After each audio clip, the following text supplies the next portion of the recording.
Guys, panibagong gabi, panibagong araw na naman. Let's go! Kung pang hinihintay nyo, Gerald Rapsi nga pala to, ang sureball na negosyante. Kung nagawa ko, mas magagawa mo. So right now guys, nagkaroon pala tayo ng matinding problema sa ating sasakyan. Dahil nga, meron siyang tama dito sa kanyang harapan, sa kanyang pisngi, na kung saan medyo nahiwa at nagkaroon ng crack yung ating sasakyan. Kaya naman, nag-isip agad tayo ng gagawin at buti na lang meron tayong nadaanan dito na trusted shop natin na naglalatero, nagpipintura dito sa area ng Marikina. Kaya naman, after ng gabing yun guys, ang ginawa natin, dumiretso tayo agad dito ng alas 8 ng umaga para nang sa ganun, magawa natin ng sasakyan. Guys, medyo maproseso pala yung ganitong pag-repaint at paglatero dahil ayan, pinupukpuk pala muna yan guys. Para nang sa ganun, kukunin muna yung pinaka-form niya. Hindi yan basta-basta pala na pipinturahan lang o ililiha. So marami siyang proseso. Ang pinakaunang proseso na ginawa nila kasi nga pinanood ko talaga guys from the very first time kung paano nga ba talaga ginagawa para maibalik sa dati at maging brand new ang itsura ng mga sasakyan. So ang ginagawa ayan, pinupukpok yan guys ng malapad niyang martilyo. Hindi ko alam kung anong tawag dyan, pero malapad yung kanyang style. So ito pala yung ginagawa niya guys. Kinukuha niya muna yung form, yung pinaka-original form ng pisngi nitong ating sasakyan para nang sa ganun, pag tinuloy-tuloy na sa next na proseso, ay hindi pangit ang kakalabasan.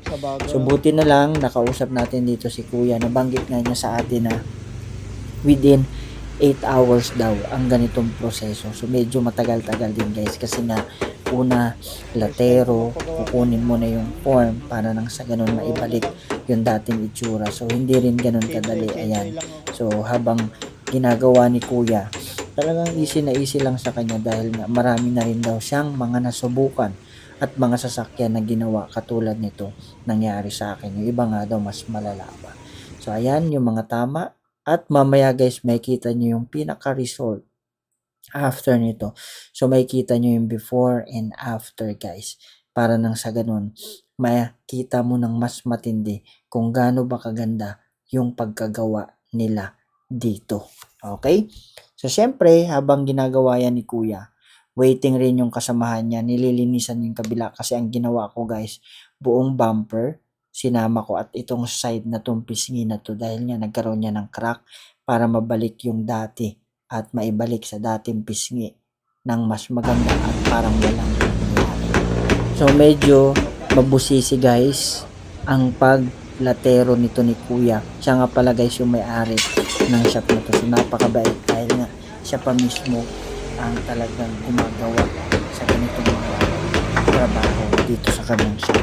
So dito pala yan guys sa may Marikina area. So ilalagay ko na lang yung address nila dito sa ating video na to. So guys, ayan. So ganyan yung proseso. Siyempre, buti na lang guys, hindi tinamaan yung ating ilaw. Kaya safe na safe pa rin yung ating ilaw. So guys, habang nilalatero na yung kabila, ginagawa naman ni Kuya dito sa kabilang side is, ginagawa niya, Nina, parang ang tawag dito, ginagrinder na guys. Ayan, so diba maganda yung tsura dyan. Pero may mga gasgas na yan. So yung mga maliliit na gasgas pala, para mabalik sa dati, ang ginagawa pala dyan, i-grinder yan para nang sa ganun. Pag nilihan nila, papantay yung pinaka-body niya o pinaka-metal niya. Kasi yan, so, hindi ko alam kung plastic lang ba yan o may halong metal yan o may halong parang yero, no? So yan. So after ng ganung proseso guys, ayan na ang ginagawa. So nung nailatero na guys at naibalik na, ang ginagawa na nila, binabasa nila ng tubig and then nililiha. So yan, ganyan ang nangyayari. Tapos, syempre, bago sila magpintura, papatuyuin muna nila yan guys. After nila maliha yan, buong side na yan, lalagyan nila yan ng tinatawag na dyaryo. Para pag nag-start na siya magpintura, hindi matamaan yung mga part na hindi naman kailangan i-repair. or repaint. So ito na nga, hintay lang tayo dyan guys ng mga siguro 1 hour. So ito na, after makuha yung pintura, since kulay black yan, hindi daw ganun kahirap kunin yung tamang kulay ng black dahil nga i-common naman daw itong kulay na to. Kaya naman ganyan pala guys ang proseso. Ayan o, kung makikita mo dyan, parang wala naman nangyayari. Titignan mo mang maigi, parang hindi naman buwabalik sa dating kulay. Pero yung kinukulay na yan, kulay black na yan guys. So, akala ko ganun lang. So, meron pa palang proseso yan. So, hihintayin pala muna matuyo. Tapos, bubugahan ulit yan. So, ayan yung mga nilagyan yan ng parang liha na parang may mga may mga kulay pink. So, ayan guys. Ganyan pala. Ganyan pala ang pagpintura niya. So, ganyan ang paggawa. So, nakaka-amaze lang. May kita mo mamaya guys.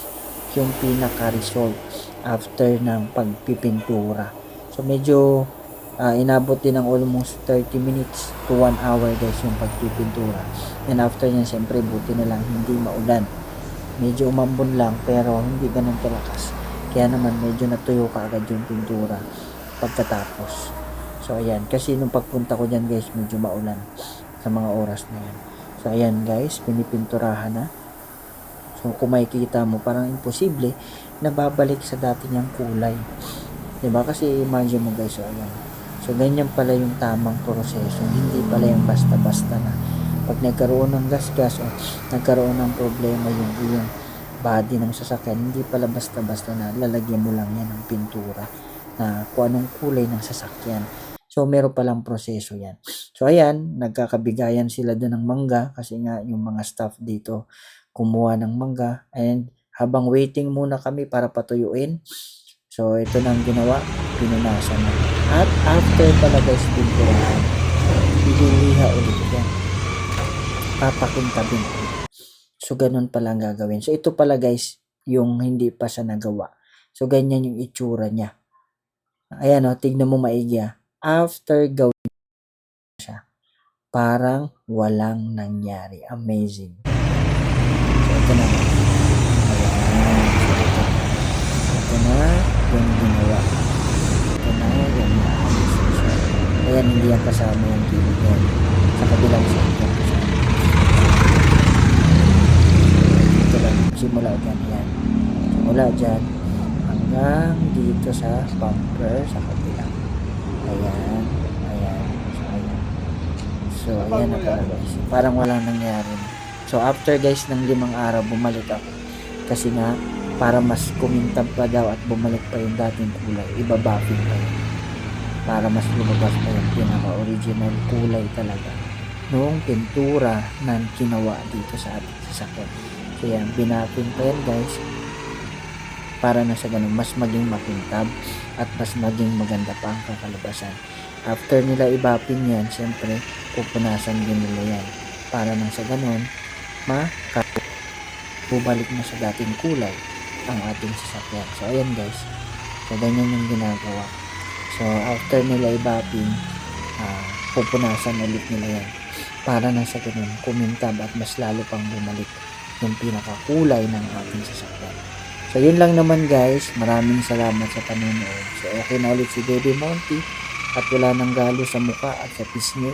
At nang sa ganun, kung gusto mo rin masubukan, no? Kung meron mang Kaso ganitong bibili pa akong senaryo pyesa eh. sa iyong sasakyan, Wala daw si boss. hanap ka lang guys Wala ng daw si boss. pinaka-trusted mo na Labor lang daw ay boss. repaint shop kung saan man area din Saan sa bibili inyo. ng pyesa? And huwag ka matakot na subukan. Saan banda? Kasi